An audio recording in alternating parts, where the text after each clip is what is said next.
Hello everyone, आज हम समझेंगे इंडियन पिनल कोड 1860 के अंदर अबेटमेंट टॉपिक को। इस वीडियो में हम बात करेंगे सेक्शन 111, 112 के बारे में। इससे पहले की वीडियोस में हम कवर कर चुके हैं सेक्शन 107 से लेकर सेक्शन 110 तक, जिसके लिंक्स आपको डिस्क्रिप्शन में मिल जाएंगे। सेक्शन 111 कहता है liability of abettor when one act abetted and different act done. ठीक है, इसमें लायबिलिटी बताता है अबेटर की जब किसी एक कार्य के लिए अबेट किया गया है और दूसरा कार्य कोई अलग कार्य हो जाता है, तब यहां पर अबेटर की क्या लायबिलिटी होगी, इस सेक्शन में बात करता है। When an act is abated and a different act is done, the abater is liable for the act done in the same manner and to the same extent as if he had directly abated it. इस section में कह रहा है कि जब किसी एक कार्य के लिए अबेट किया जाता है और कोई दूसरा कार्य, कोई अलग कार्य हो जाता है, तो उसके लिए अबेटर पूरी तरीके से लायबल होगा उसी प्रकार से और उसी हद तक जैसे कि उसने वो डिफरेंट एक्ट करने के लिए ही अबेट किया गया हो। इसको एक उदाहरण से समझिए कि ए ने बी से कहा कि तुम सी के जाके चोरी कर लो। बी सी के जाता है और चोरी कर लेता है और साथ में उसको ग्रीवियस हर्ट करके भी आ जाता है। तो यहाँ पर जो है ए ने बी से कहा था सिर्फ चोरी करने के लिए सी के यहाँ, लेकिन बी जाता है और वो चोरी भी करता है और साथ में उसको ग्रीवियस हर्ट भी करता है। तो यहाँ पर जो है डिफरेंट एक्ट के लिए अबेट किया गया था और कोई डिफरेंट एक्ट हो गया है, तो उसके लिए ए लायबल होगा पूरी तरीके से, जैसे कि सेक्शन 111 में बताया गया है। लेकिन इसके अंदर प्रोविजो भी डाल दिए हैं, किंतु परंतु भी डाल दिए हैं, जो एक हद तक बचाव करता है अबेटर का।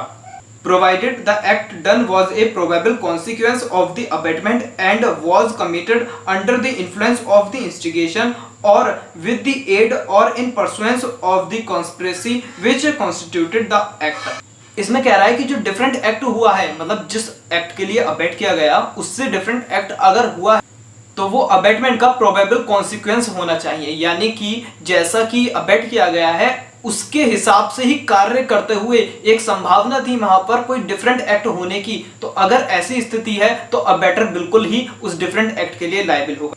और इसमें आगे कह रहा है and was committed under the influence of the instigation, यानी कि जो दूसरा कार्य है, जो डिफरेंट एक्ट हुआ है, वो अंडर द इन्फ्लुएंस ही होना चाहिए, मतलब जैसा कि उसको इंस्टिगेट किया गया, जैसा उसको एड और कॉन्स्पिरेसी उसके साथ हुई थी, उसी को फॉलो करते हुए, उसी के इन्फ्लुएंस में रहते हुए अगर कार्य किया गया है और डिफरेंट एक्ट हो गया है तो उसके लिए लायबल होगा अबेटर पूरी तरीके से। यानी कि इसमें साफ तौर पर कह रखा है कि अबेटर लायबल होगा जिस एक्ट के लिए अबेट किया गया है, और जो एक्ट हुआ है उसके लिए भी अबेटर पूरी तरीके से लायबल होगा। लेकिन जैसा कि प्रोविजन में कह रखा है, अगर ये दो बातें होती हैं, पहली बात कि अबेटमेंट के प्रोबेबल कॉन्सिक्वेंस में रहते हुए कार्य हुआ है तो लायबल होगा, दूसरा अगर उसके इन्फ्लुएंस में रहते हुए, जो अबेट किया गया उसी के इन्फ्लुएंस में रहते हुए कार्य कर रहा है और डिफरेंट एक्ट हुआ है तो भी लायबल होगा अबेटर। इसकी इलस्ट्रेशन काफी हेल्पफुल है इस सेक्शन को समझा। ए इलस्ट्रेशन कहता है a instigates a child to put poison in the food of the Z.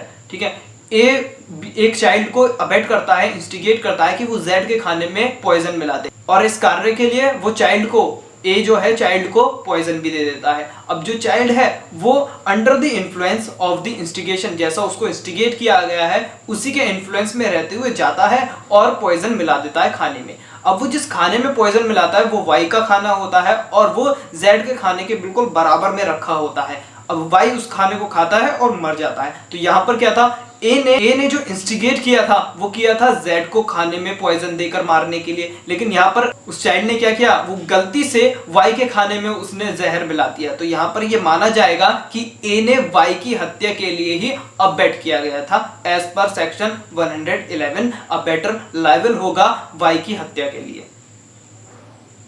Illustration B, A instigates B to burn जेड्स हाउस।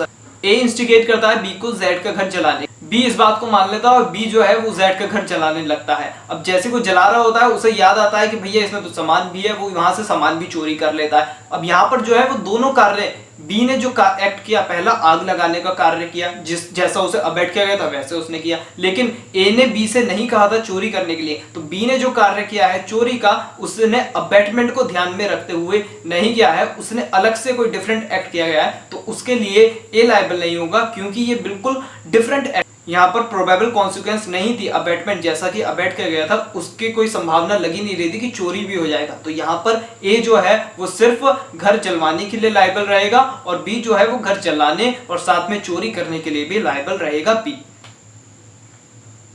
Illustration C.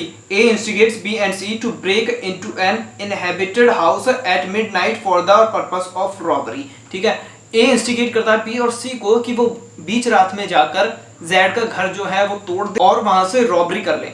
ठीक है, B और C इस बात को मान जाते हैं। अब साथ में A जो है उनको वो हथियार भी दे देता है कि भाई ये हथियार भी लेकर चले जाना। B और C जाते हैं, चोरी कर रहे होते हैं बीच रात में। अब जब चोरी कर रहे होते हैं Z जग जाता है, जिसका घर होता है वो जग जाता है और उसका विरोध करता है, चोरी का विरोध करता है, जो रॉबरी उसके यहाँ हो रही होती है उसका विरोध करता है। ठीक है, B और C में उन दोनों में से कोई एक उस Z को गोली मार देता है, गोली मारने के दौरान Z मर जाता है। तो यहाँ पर जो था कि A ने इंस्टिगेट किया B और C को सिर्फ चोरी के लिए, ठीक है, लेकिन B और C क्या करते हैं, Z की हत्या भी कर देते हैं। अब यहाँ पर जो है A पूरी तरीके से मर्डर के लिए भी लायबल होगा और रॉबरी के लिए भी लायबल होगा। ऐसा इसलिए क्योंकि जब हथियार दिए थे A ने तो वो इस बात को दर्शाता है कि कहीं ना कहीं संभावना थी कि वो उनकी हत्या भी करवाना चाहता है, इसलिए उसने हथियार दिए। तो A जो है वो लायबल होगा मर्डर के लिए भी और रॉबरी के लिए भी। Section 112 abettor when liable to cumulative punishment for act abetted and for act done. ठीक है, इस सेक्शन में बता रहा है कि अबेटर कब लायबल होगा कि जो एक्ट हुआ है उसके लिए भी और कोई डिफरेंट एक्ट हो गया है उसके लिए भी क्यूमुलेटिव पनिशमेंट के लिए, मतलब दोनों की पनिशमेंट उसे साथ में मिले, इसके लिए कब लायबल होगा।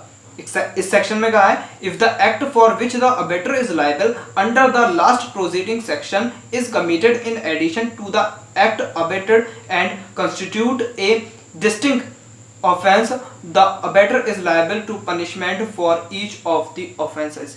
इसमें कह रखा है कि यदि पिछला जो सेक्शन है मतलब 111 सेक्शन जो है उसको पूरा करते हुए अगर अबेटेड जिसको उकसाया गया है अबेटेड पर्सन के द्वारा कोई डिफरेंट एक्ट हो जाता है तो उसके लिए लायबल रहेगा कौन, पूरी तरीके से अबेटर लायबल रहेगा।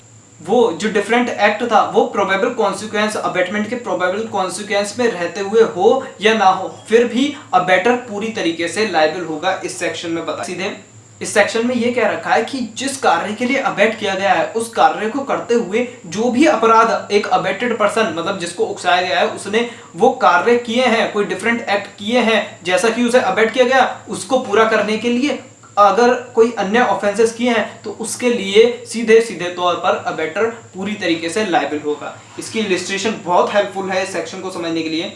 A instigates B to resist by a force a distress made by a public servant. B in consequence resist the distress. In offering the resistance, B voluntarily causes grievous hurt to the officer executing the distress। ठीक है, यहाँ पर ये कह रहा है A instigate करता है B को कि किसी एक पब्लिक सर्वेंट का जो कोई कार्य है उसमें बाधा डाले। बी जो है जैसा कि उसको समझाया गया, जैसे कि उसे उकसाया गया, वो जाता है और पब्लिक सर्वेंट के कार्य में बाधा डालता है। अब जब ये बाधा डाल रहा होता है वो जानबूझ के बी जो है वो जानबूझकर उस पब्लिक सर्वेंट को ग्रीवियस हर्ट भी कर देता है। ठीक है, तो यहाँ पर जो है बी जानबूझकर अगर कोई डिफरेंट एक्ट कर रहा है और इसकी नॉलेज ए को है कि भाई अगर ये जैसा मैंने इससे कहा कि पब्लिक सर्वेंट का कार्य रोको, तो अगर ये बात ए जानता है कि बी वॉलंटरीली ग्रीवियस हर्ट भी कर देगा तो ए जो है वो लायबल रहेगा दोनों के लिए, दोनों कार्य के लिए, दोनों अपराध के लिए। कौन कौन से, एक तो पब्लिक सर्वेंट के कार्य में बाधा डलवाने के लिए, दूसरा ग्रीवियस हर्ट करवाने के लिए ए लायबल रहे और बी लायबल रहेगा उस पब्लिक सर्वेंट का कार्य रोकने और साथ में उसे ग्रीवियस हर्ट करने के लिए।